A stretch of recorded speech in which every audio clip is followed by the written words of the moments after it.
प्राचीन ऋषि कहते थे, मनुष्य में एक शक्ति है जो जन्म देती है, जीवन संजोती है और साधक को दिव्य बना सकती है। यह शक्ति, जिसे आज हम ओजस या यौन ऊर्जा कहते हैं, जीवन की सबसे महान शक्ति थी। लेकिन इसे समझना और साधना आसान नहीं था। अर्जुन एक युवा युवक शहर की हलचल, भौतिक सुख और लालसाओं में उलझा हुआ था। दिन भर की भागदौड़, सोशल मीडिया, दोस्तों की तारीफ और छोटी छोटी इच्छाओं ने उसे भीतर से थका दिया था।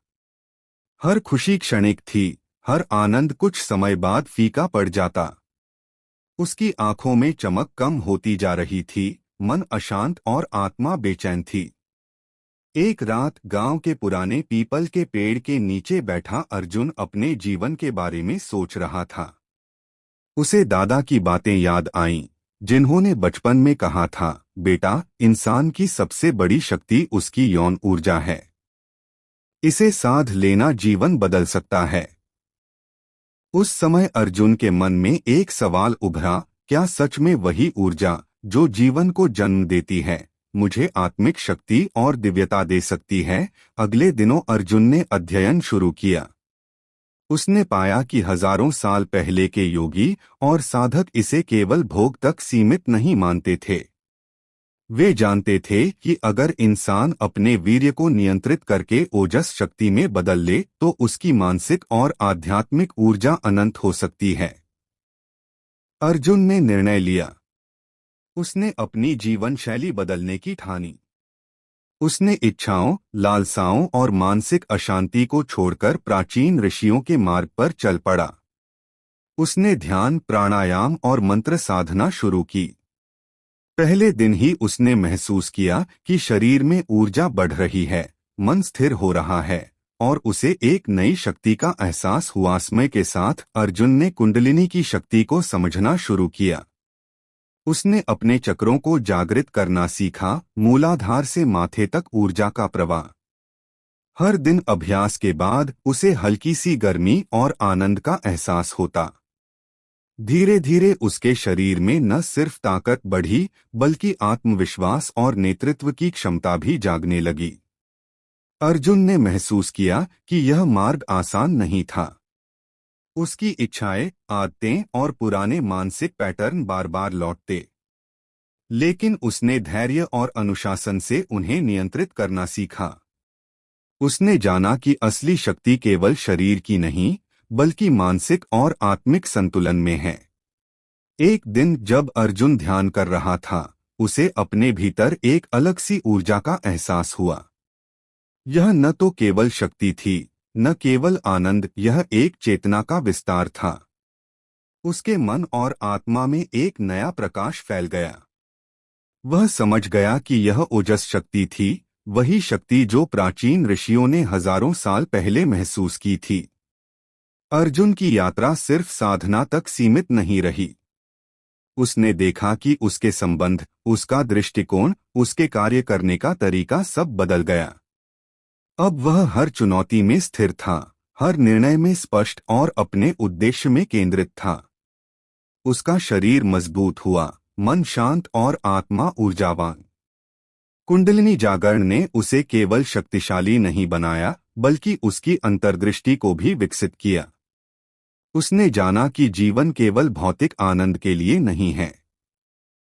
जीवन का उद्देश्य आत्मिक विकास, मानसिक संतुलन और दिव्यता की अनुभूति है। अर्जुन ने अपने अभ्यास में प्राचीन मंत्रों और प्राणायाम का सहारा लिया। उसने अनुभव किया कि हर मंत्र का उच्चारण और हर सांस का नियंत्रण उसकी ऊर्जा को गहराई से जागृत कर रहा है। धीरे धीरे उसे यह समझ में आया कि वीर्य संरक्षण केवल शारीरिक नियंत्रण नहीं है, बल्कि यह आत्मिक और मानसिक शक्ति का परिवर्तन है। समय बीतता गया और अर्जुन का जीवन पूरी तरह बदल गया। उसके आसपास के लोग उसकी ऊर्जा और आत्मविश्वास को महसूस करने लगे। वह केवल भौतिक सफलता के लिए नहीं, बल्कि अपने ज्ञान और ऊर्जा के माध्यम से दूसरों को भी प्रेरित करने लगा। उसकी मुस्कान में एक दिव्यता थी, उसके शब्दों में गहराई और उसके कार्यों में नेतृत्व। अर्जुन ने जाना कि यह ज्ञान केवल योग्य साधकों के लिए ही खुलता है, इसलिए प्राचीन ऋषियों ने इसे गुप्त रखा था। उन्होंने इसे केवल उन लोगों को दिया जो अपने जीवन को बदलने और उच्चतम शक्ति को समझने के लिए तैयार थे। अर्जुन की कहानी यह दर्शाती है कि यदि कोई व्यक्ति अपनी ऊर्जा को समझे, उसे नियंत्रित करे और उसे आध्यात्मिक साधना में रूपांतरित करे, तो उसकी पूरी जिंदगी बदल सकती है। मानसिक स्पष्टता, आत्मविश्वास, नेतृत्व क्षमता, स्थायित्व और दिव्यता सब कुछ संभव है। इस यात्रा ने अर्जुन को यह सिखाया कि जीवन केवल भौतिक सुख या लालसाओं के लिए नहीं है। जीवन की असली शक्ति उस ऊर्जा में है जो हर इंसान के भीतर जन्म से मौजूद होती है। यदि हम उसे साध लें, नियंत्रित करें और सही दिशा में लगाएं, तो वही ऊर्जा हमें ईश्वर के करीब ले जाती है और हमें वास्तविक स्वतंत्रता और आनंद का अनुभव कराती है। अर्जुन अब सिर्फ एक साधक नहीं था, वह उस प्राचीन ज्ञान का जीवंत प्रमाण बन गया जिसे ऋषियों ने हजारों साल पहले खोजा और छुपाया। उसकी यात्रा हमें यह सिखाती है कि हमारी सबसे बड़ी शक्ति हमारे भीतर है और सही साधना और अनुशासन से वह शक्ति हमें जीवन का वास्तविक अर्थ और दिव्यता दे सकती है। अर्जुन की यात्रा हमें यह सिखाती है कि हमारी सबसे बड़ी शक्ति हमारे भीतर ही है, वही ऊर्जा जो जीवन को जन्म देती है।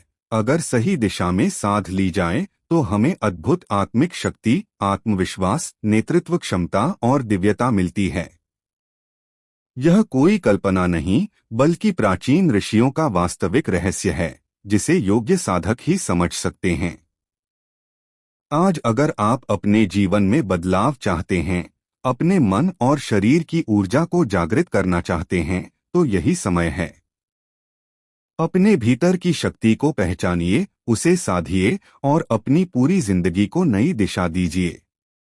दोस्तों, अगर आपको यह कहानी और यह रहस्य पसंद आया हो और आप भी अपनी ऊर्जा और जीवन बदलने की राह पर चलना चाहते हैं, तो इस वीडियो को लाइक करें, चैनल को सब्सक्राइब करें और अपने दोस्तों के साथ शेयर करें। याद रखिए, आपकी सबसे बड़ी शक्ति आपके भीतर ही है और सही साधना से वही शक्ति आपको सच्ची आज़ादी और दिव्यता दे सकती है।